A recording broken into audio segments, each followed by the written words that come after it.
Hello, ici c'est Fry High. Dans cette vidéo, je vais vous dire pourquoi YouTube est confus par rapport à ma chaîne.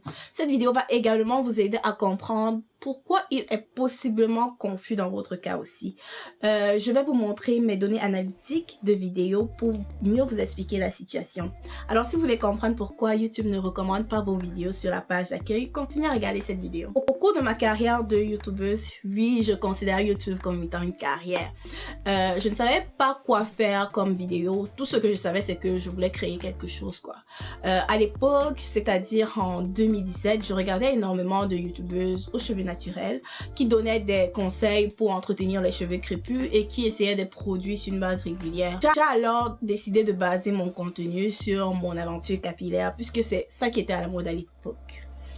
Erreur number one, ne pas baser sa chaîne en fonction de ce que tout le monde fait, mais basez votre chaîne autour d'un sujet qui vous passionne vraiment. Comme ça, vous ne serez pas à court d'idées au fil du temps et vous ne serez pas tanné très rapidement. Bon, je continue ma petite histoire. Parce que je faisais beaucoup de vidéos cheveux naturels, l'algorithme de YouTube m'a mis dans la catégorie de youtubeuse cheveux. Vous êtes probablement abonné pour mon contenu sur les cheveux naturels.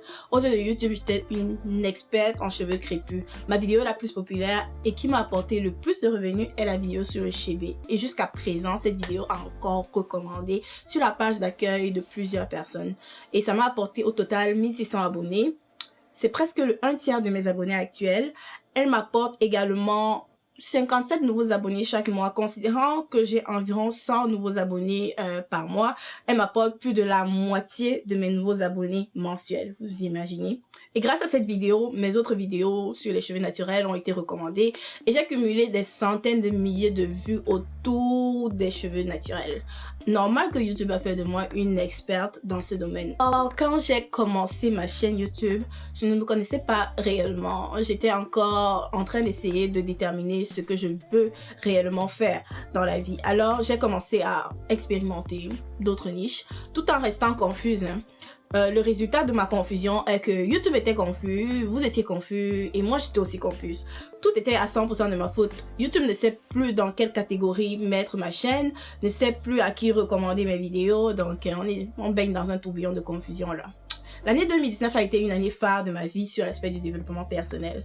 J'ai appris à mieux me connaître, j'ai constaté que je suis créative et que j'ai le gène de l'entrepreneuriat en moi. Donc après avoir terminé mes études, je me suis concentrée à mettre en place mon entreprise de production de vidéos et j'ai accumulé de belles expériences grâce à cette entreprise-là. Or, ce projet occupait tellement mon esprit et mes week-ends que j'avais moins de temps à accorder à YouTube pour poster des vidéos, vous voyez. Erreur number 2, faites du temps pour continuer à poster parce que vous ne pouvez pas savoir quand l'algorithme va jouer en votre faveur et recommander une de vos vidéos. Donc, il faut toujours aussi poster.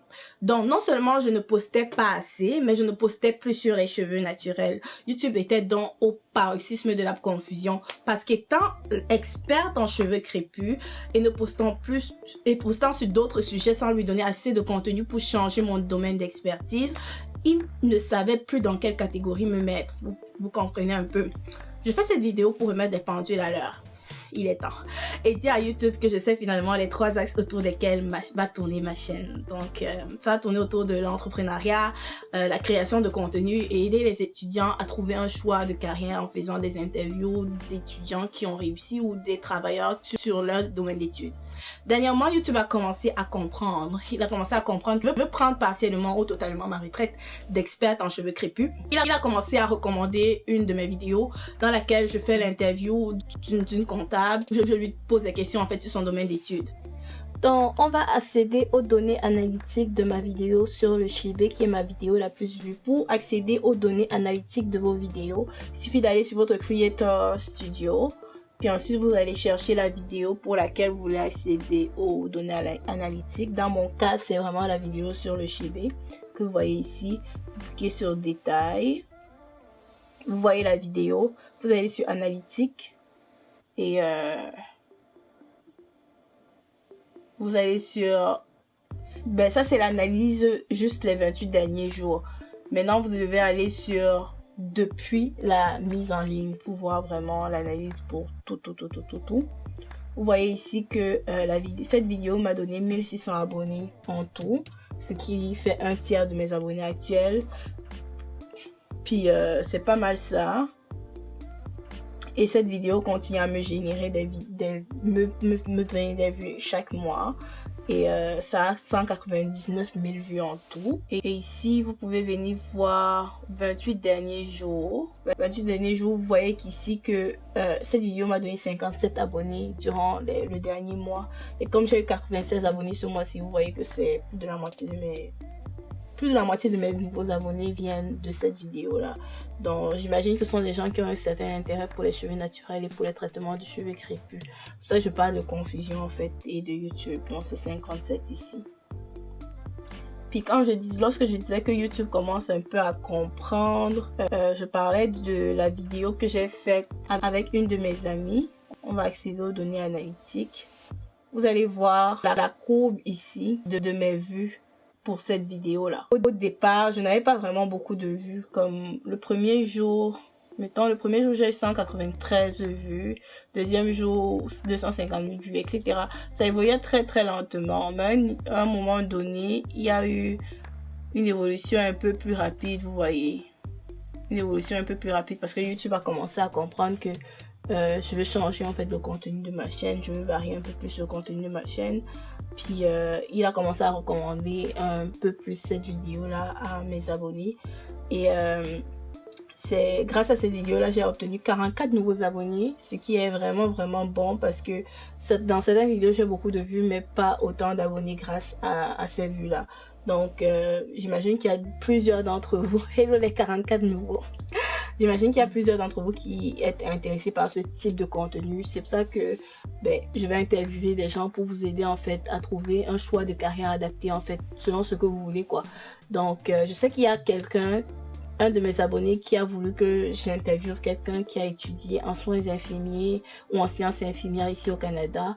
À cause de tout ce qui se passe maintenant dans le monde, le confinement et tout, je n'ai pas encore pu planifier cette vidéo là, mais quand tout va se rétablir, je vais pouvoir planifier plus d'interviews en fait. Donc c'est pas mal ça. Donc ici ça m'a donné 1,86 $ pour 2000 vues. Donc vous voyez c'est comme moins d'$1 par 1000 vues. Donc c'est pas mal ça. Ça pour vous dire qu'il faut poster régulièrement. Il faut avoir assez de contenu pour que l'algorithme puisse déterminer quel est votre domaine et recommander vos vidéos aux personnes intéressées par ce domaine-là. Aussi, il faut être diversifié sans trop se disperser. Je m'explique. Les 3 nouveaux axes de ma chaîne sont 3 axes complètement différents, mais un de mes abonnés a de fortes chances de s'intéresser aux 3 en même temps. Donc, c'est quand même assez diversifié. Un autre conseil est de vous demander d'expérimenter. N'ayez pas peur de vous jeter à l'eau. Si vous avez une idée de vidéo, créez-la. Et le dernier conseil est de vous dire que de ne pas vous décourager. Si une vidéo ne performe pas bien la première semaine, le premier mois ou même les 3 premiers mois de sa mise en ligne, si j'ai appris quelque chose avec YouTube, c'est qu'une vidéo peut être recommandée à tout moment. Vous ne connaissez pas l'avenir de votre contenu. Restez motivé. Donc c'était tout pour ma vidéo. Si vous voulez des conseils sur comment améliorer la qualité de vos vidéos, vous pouvez télécharger mon guide complet sur l'éclairage pour les youtubeurs beauté. Ce guide est disponible sur mon site internet, le lien sera en barre d'infos. N'oubliez pas également de vous abonner et de me dire en commentaire le contenu pour lequel vous vous abonnez à ma chaîne. On se retrouve très prochainement pour une nouvelle vidéo. Au revoir!